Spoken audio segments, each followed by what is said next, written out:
നമുക്കിനി ഒരു തന്തൂരി ചിക്കൻ ആയാലോ?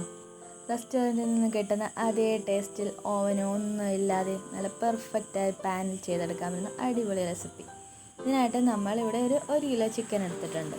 ഇതിലേക്ക് ഒരു 3 ടേബിൾ സ്പൂൺ തൈര് ചേർത്ത് കൊടുക്കാം.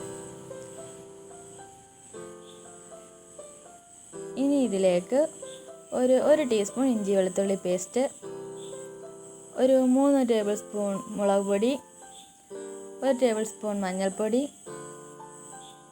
ആവശ്യത്തിന് ഉപ്പും കൂടി ചേർത്ത് നല്ലതുപോലെ ഒന്ന് മിക്സ് ചെയ്യാം.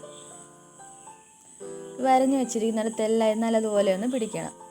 ഇനി ഇതൊരു അരമണിക്കൂർ റൂം ടെമ്പറേച്ചറിൽ മാരിനേറ്റ് ചെയ്യാൻ വെക്കണം. നമ്മൾ ഫ്രിഡ്ജിലൊന്നും ഇത് വെക്കുന്നില്ല.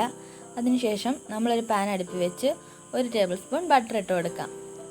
ഈ ബട്ടർ ഒന്ന് നല്ലതുപോലെ മെൽറ്റ് ആയതിനു ശേഷം ഇതിലേക്കൊരു 2 ടീസ്പൂൺ ഓയിലും കൂടി ഒന്ന് ചേർത്ത് കൊടുക്കാം. ഇനി നമ്മൾ റെഡിയാക്കി വെച്ചിരിക്കുന്ന ചിക്കൻ പീസസ് ഒന്ന് ഇട്ട് നല്ലതുപോലെ ഒന്ന് തിരിച്ചും മറിച്ചും ഇട്ടൊന്ന് ഫ്രൈ ചെയ്തെടുക്കണം.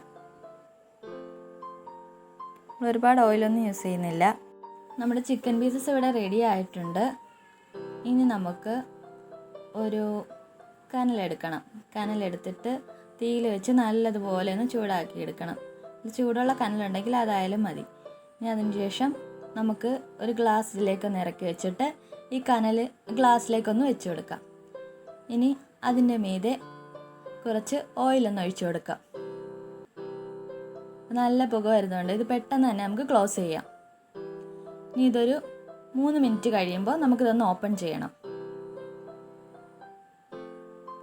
3 മിനിറ്റ് കഴിഞ്ഞിട്ടുണ്ട്. നമുക്കിതൊന്ന് ഓപ്പൺ ചെയ്ത് നോക്കാം. ഇപ്പോൾ നമ്മുടെ തന്തൂരി ചിക്കൻ നല്ല പെർഫെക്റ്റ് ആയിട്ട് വന്നിട്ടുണ്ട്. നമ്മൾ റെസ്റ്റോറൻറ്റിൽ നിന്ന് കഴിക്കുന്നതൊക്കെ അതേ ഒരു സ്മെല്ലും ഒക്കെയാണ് ഇതിന്. അപ്പോൾ നിങ്ങൾക്ക് ഈ റെസിപ്പി ഇഷ്ടമായോ? ഇഷ്ടമായെങ്കിൽ ഒന്ന് ലൈക്ക് ചെയ്ത് ഷെയർ ചെയ്ത് സബ്സ്ക്രൈബ് ചെയ്തേക്കണേ. ആ ബെല്ലൈക്കൺ അടിക്കാൻ മറക്കണ്ട കേട്ടോ. അപ്പോൾ എല്ലാവർക്കും ഈദ് മുബാറക്. അപ്പോൾ നമുക്ക് മറ്റൊരു റെസിപ്പിയുമായി വീണ്ടും കാണാം. അതുവരെ ടാറ്റാ, ബൈ ബൈ.